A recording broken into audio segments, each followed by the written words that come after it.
Okay, so lastly, do we recommend doing Cebu on a land trip? Sa akin guys,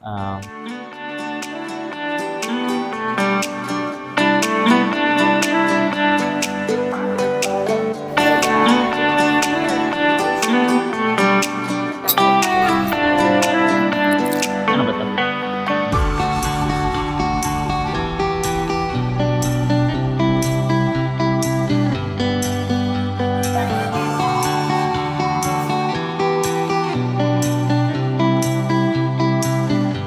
Hi guys! Welcome to another episode, Yes, and for today's video, we're going to take you to the Queen City of the South, Cebu! Yes, so magiging epic po talaga yung adventure natin for today because we are going on a land trip Yes. to Cebu from Negros. So this is going to be your 3-day Yes. itinerary. So for 3 days, kalahati po nun will be spent traveling. So that means we only have 1 day and a half to really tour Cebu. So ano kaya yung mapupuntahan natin? Let's see. So ngayon po, we're here at the Light Ferry. It has been how many hours? Actually, umalis kami ng Bacolod at around 6 o'clock. 6 o'clock or quarter Yes. to 6. Yes. So after that, nag-travel po kami From Bacolod yes, to from San Bacolod to Carlos. San Carlos for about 2 hours. 2 hours. Yes. So pagdating dito sa San Carlos Port, the first step is Magpa-certification ka sa Coast Guard. Tatakan yung ORCR mo, present mo dun, and then yun yung papakita mo dito sa may ticketing booth nila para ready to go yung ano mo, yung papeles mo kung example valid ganyan. Yes, that's right. Papakita ko po sa inyo yung rates. So meron tayong magkaiba po yung rates ng passenger at yung may vehicle. Yes. And also, nandito kami ngayon sa tourist class. Yes, tourist Magkano class nga ito yung tourist pinili class? namin. Yung tourist class is 280 pesos. Yes, 280 pesos. Actually guys, first time ko pong mag-tourist. Yes, ako din. Maganda siya. Ipapakita ko sa inyo. I'll take you on a tour. Let's tour on the ship. So this is it. Nice.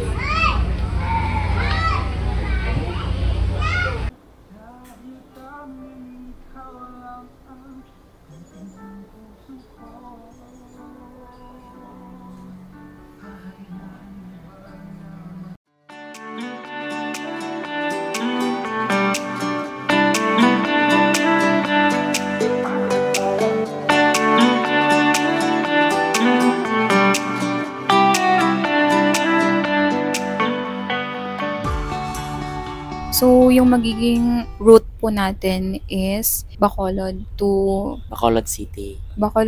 to Cebu via Toledo. Yes. Oo. Toledo. So, San Carlos to Toledo po yung destination natin. After Toledo, pagbiyahe po ulit tayo papuntang Cebu. So, that's another Cebu 2 City. hours. Right now, the time is 11:09. 11:09. So, after 2 hours, kakarating po kami at around 1:30. We may arrive in Cebu at around another 2 hours, no? Yes. So, 3:30. Hapon na kami darating doon. Yeah, we Travel pa did kami. not expect na aabutin kami ng hapon before we can talaga pag land trip. arrive to Pag-motor yung Cebu. ginamit mo. Pero at least now you have an idea na kung land trip, you really have to spend like almost half of the day traveling. So the good thing naman guys, if land trip is makakasave talaga kayo. So far, yung nagastos pa lang namin is 1,140 Yes, No? man. Yan plus yung gas. Gasolina ng motor, which is 500. 500 only. So, save talaga guys. Save talaga guys. So, this is just one way to go to Cebu on a land trip. Pero, Yes. meron pa pong ibang route, kagaya ng Bacolod to Cebu via Tabuelan. Tabuelan. So, if Tabuelan po, from Bacolod, punta kayo ng Escalante. to Tabuelan. Sa taas Just- naman ng Negros. Medyo- Isa pa, doon sa Dumaguete to Santander. Yun yung route na pipiliin nyo if your destination is going to Oslo because mas malapit po siya. Okay, so we'll see you. See you at Toledo. We'll update you when we arrive in Toledo. Yes, Bye-bye. Bye-bye. Let's go.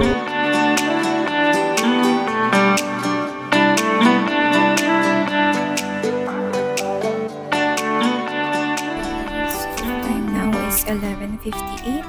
Bababa na po tayo ng barko. So we're finally here in Toledo.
Ayan, at nandito na po tayo sa Ocean Park. City. Anong oras na ba?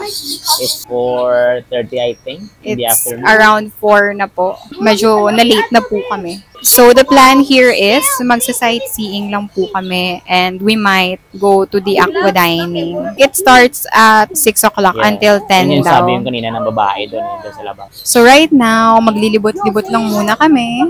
Yes, mag-ikot-ikot muna kami dito.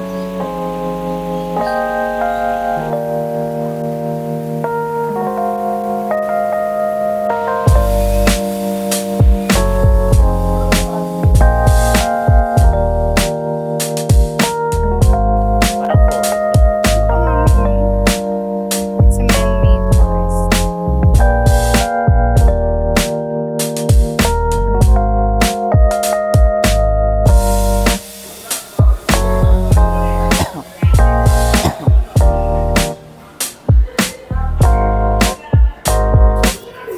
So, which one is Nemo? Okay, so nasa bandang Arctic Ocean na po tayo. So, nandito na po tayo sa Atlantic Ocean. Medyo mabaho. So, this part is yung mabaho na part. Ano? So, I think dito ginaganap. Yes. Yung Dito mga ginagawa shows. Yung mga show, guys. So, na-miss namin yung show kasi hanggang ano oras kaya yung show nila? Hindi ko din alam. Here's the most exciting part. Bukod sa sharks, I'm also afraid of crocodiles. I mean, like, who's not afraid of crocodiles? Zero? Oh my God! Ano ba yun? Tropa mo?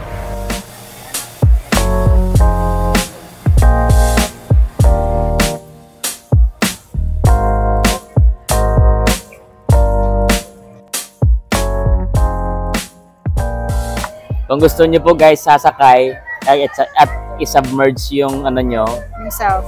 yung self nyo, yan. I think sasakay para kayo yan dyan. sa show. I think that's for the show. Siguro.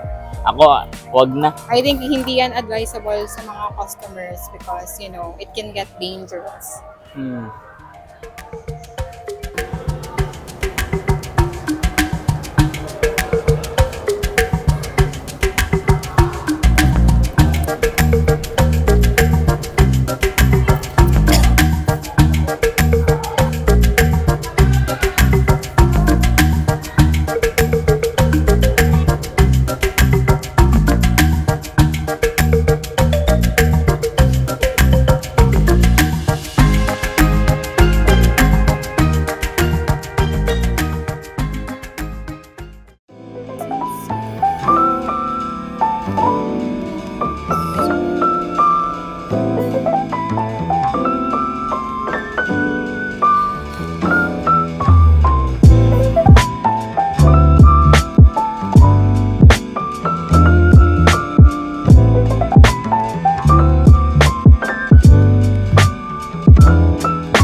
course.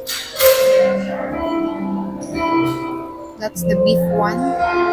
With the first amendment. Happy birthday! Thank you.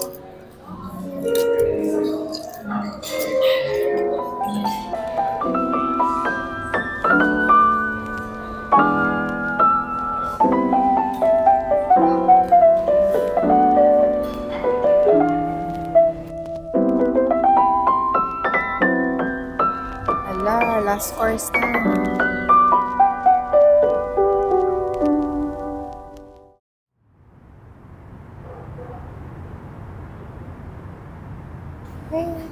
Charan! Charan! Let's go to the parking lot, guys, and grab my big bike. Ayan. So, at the other side is the SM Seaside, just across the Ocean Park.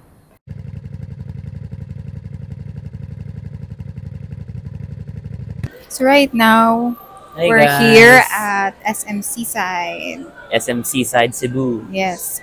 So tamang nood-nood lang po muna tayo ng ice skating. Ang gagaling kaya nilang mag-skate. For today, dalawang lugar lang po yung napuntahan namin. That's the Cebu Ocean Park and SM Seaside. Almost 3/4 ng araw namin was spent traveling. Hindi talaga joke. Land trip pa Yung more. road trip sa Cebu.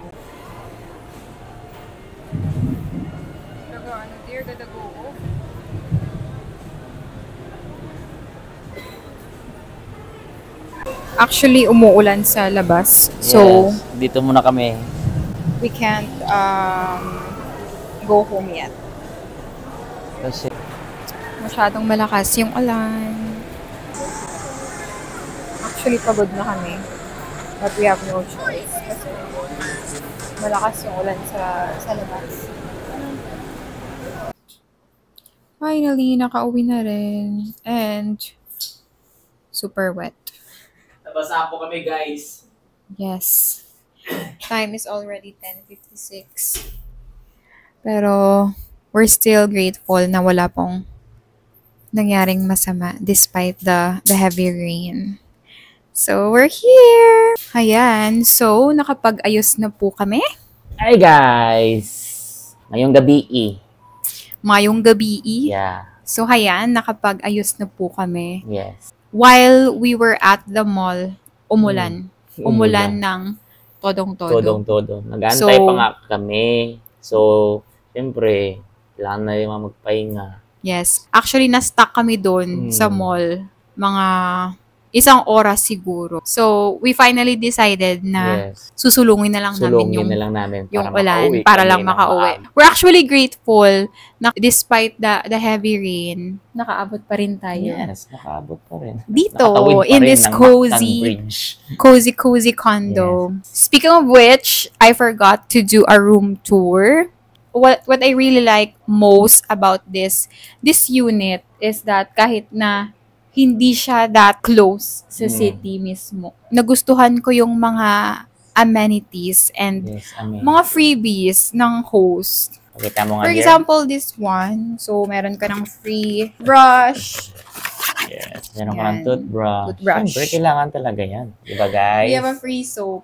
And this one. Yes, Colgate. I know, meron din naman ito sa mga hotels Yes, at some sa ibang mga condo. Pero aside from that, nagustuhan ko rin na everything is set up in a way na hindi talaga mahihirapan yung mga guests. For example, so we have this. So as you can see, meron ng mga hangers na provide si host. Which is Thank very, you, host. Hi, which is not guys. actually common in some of the condos that we have booked. And I like na kahit studio type lang siya. Maganda yung pagkaka-organize ng Napaka-cozy. mga gamit. And So, maganda yung lighting. Everything is accessible. It's in one place na wala na siyang division, which I think is very convenient. The bed sheets are very clean. Yun talaga yung yung hinahanap ko, yung cleanliness ng air. I think we're going to call this a day na So, before that though, of course, Kain muna tayo, pancit canton, and then Milo. we're going to eat. Parang midnight snack na ba?